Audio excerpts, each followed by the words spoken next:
हाय friends, नमस्कार. मी Preetal and welcome to my channel ज्याचं नाव आहे प्रीतल्स व्लॉग.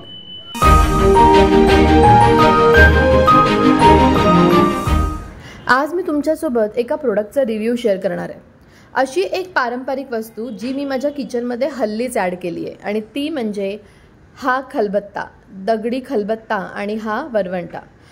मला स्वतःला ना अशा पारंपरिक ज्या वस्तू असतात, मग दगडाच्या असतील किंवा चिनी मातीच्या असतील, काही पितळेच्या, तांब्याच्या, अशा काही वस्तू ज्या खूप पारंपरिक आणि ट्रेडिशनल असतील त्या संग्रही करायला मला खूप आवडतं. त्याच्यामुळे हा दगडी खलबत्ता मी घेतला. खरं तर मला दगडी पाटा वरवंटा घ्यायचा होता, पण माझ्या किचनच्या ओटा छोटा पडला ज्याच्यावर मी तो ठेवू शकत नव्हती, म्हणून मी हा दगडी खलबत्ता आणि वरवंटा घेतला. आता हा वापरण्याआधी ह्याला मी सीझनिंग करून घेतलं. ते मी कसं केलं ते तुमच्याबरोबर मी शेअर करते. हा खलबत्ता आणि हा वरवंटा मी सगळ्यात आधी धुवून घेतला आणि त्याआधी म्हणजे साधारणतः 1 तास आधी मी हे तांदूळ, मुठभर तांदूळ भिजत ठेवले होते पाण्यात आणि छान फुगायला दिले आणि मग हे पाणी गाळून घेतलं आणि ह्याच्यातले हे जे तांदूळ होते भिजलेले, हे तांदूळ ह्या खलबत्त्यात घालून घ्यायचे आणि थोडेसे हाताने कुटून मग त्याला हे असे भरडवायचे. म्हणजे ह्याची एक पातळ पेस्ट व्हायला हवी, जशी आपण चटणी करतो तशी. आणि हे कंटिन्यू ह्याच्यामध्ये ह्या खलबत्त्यामध्ये हे वाटायचे.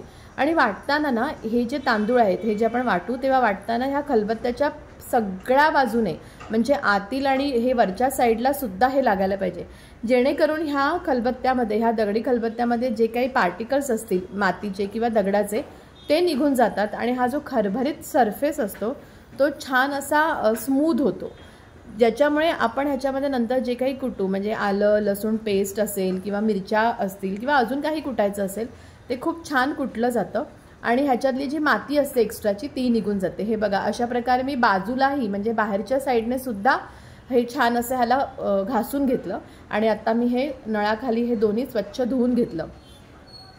वरवंटा म्हणजे खलबत्ता आणि हा वरवंटा छान व्यवस्थित धुवून घेतला. धुतल्यानंतर त्याला मी स्वच्छ निथळत ठेवलं आणि एका स्वच्छ कपड्याने पुसून घेतलं, जेणेकरून आतमध्ये ओलसरपणा राहणार नाही. आणि असं झालं हा एक दिवस. दुसऱ्या दिवशी मी पुन्हा ह्याच्यामध्ये आपल्या कोथिंबीर ज्या असतात, ज्या कोथिंबीरच्या दांड्या असतात ज्या आपण टाकून देतो त्या दांड्या मी घेतल्या आणि त्या मी ह्याच्यामध्ये कुटायला घेतल्या, म्हणजे त्याची चटणी करायला घेतली. आणि अशा प्रकारे त्याची चटणी केली. ती सुद्धा सेम तशीच छान भरडून किंवा गोल फिरवून फिरवून पूर्ण बाजूला लावून घेतली आणि ती सुद्धा स्वच्छ धुवून घेतली. अशा प्रकारे हा दगडी खलबत्ता आणि हा जो वरवंटा आहे हा मी 2 वेळा म्हणजे 2 दिवस तांदळाने म्हणजे भिजवलेल्या तांदळाने आणि कोथिंबीरच्या दांड्याने छान असं त्याच्यात पेस्ट करून घेतली. त्याचा जो खरबरीतपणा होता, जी काही माती होती ती सगळी त्याच्यामुळे गेली आणि आता हा प्रॉपर सीझन झाला आहे, म्हणजे आपण आता हा आपल्या जेवणाला वापरू शकतो. आणि आता हा माझ्या किचनमध्ये बसण्यासाठी हा दगडी खलबत्ता रेडी आहे. हा मी घेतला आहे आपुलकीच्या स्नेहा कांबळी यांच्याकडून, ज्यांच्याकडे अशा पारंपरिक ज्या आपल्या वस्तू असतात म्हणजे दगडी खलबत्ता, दगडाचे दिवे किंवा दगडी पाटा वरवंटा, अजूनही खूप छान छान गोष्टी त्यांच्याकडे मिळतात. त्यांच्याकडून मी हा घेतला. तुम्ही इथे बघू शकता खूप छान अशी कोरीव डिझाईन ह्याच्यावर आहे. तसंच हाताची ही जी 4 बोटं आहेत त्याचे हे 3 पेर आतमध्ये राहतात, एवढा खोलगठा आहे. त्याचप्रमाणे खूप छान असा जड आहे, म्हणजे चांगल्या क्वालिटीचा दगड आहे. हा जो वरवंटा आहे म्हणजे ज्याच्याने आपण कुटतो त्याला अशी छान मूठ आहे वरती, जेणेकरून आपली पकड ह्या वरवंट्याला खूप घट्ट राहते आणि आपण खूप छान ह्याच्यामध्ये कुटू शकतो.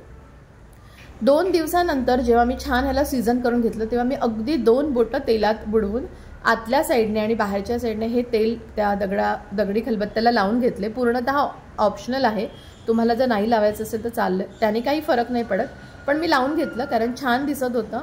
आणि अशा प्रकारे हा खलबत्ता म्हणजे दगडी खलबत्ता आणि वरवंटा माझ्या किचनमध्ये बसण्यासाठी किंवा माझ्या किचनमध्ये काम करण्यासाठी रेडी झाला आहे आणि मी हा त्याच्या जागेवर ठेवला. आणि आता माझ्या रोजच्या जेवणामध्ये मी हा दगडी खलबत्ता वापरते. हा साधारणतः याची किंमत मला 650 रुपयाला पडली. स्नेहा यांनी मला हा दगडी खलबत्ता आणि हा वरवंटा घरपोच दिला. तुम्हाला सुद्धा दगडी खलबत्ता किंवा पाटा वरवंटा जर हवा असेल तर तुम्ही स्नेहाबरोबर नक्की कॉन्टॅक्ट करू शकता. तर असा होता हा आजचा व्हिडिओ एका प्रोडक्ट रिव्ह्यूबद्दल. व्हिडिओ आवडला असेल तर नक्की लाईक करा आणि वेगवेगळ्या विषयांवरचे व्हिडिओज पाहण्यासाठी, व्लॉग पाहण्यासाठी माझं चॅनल प्रीतल्स व्लॉगला नक्की सबस्क्राईब करा. पुन्हा भेटू अशाच एका नवीन विषयाने, एका नवीन व्लॉगने, एका नवीन व्हिडिओने. तोपर्यंत बाय, टेक केअर आणि नमस्कार.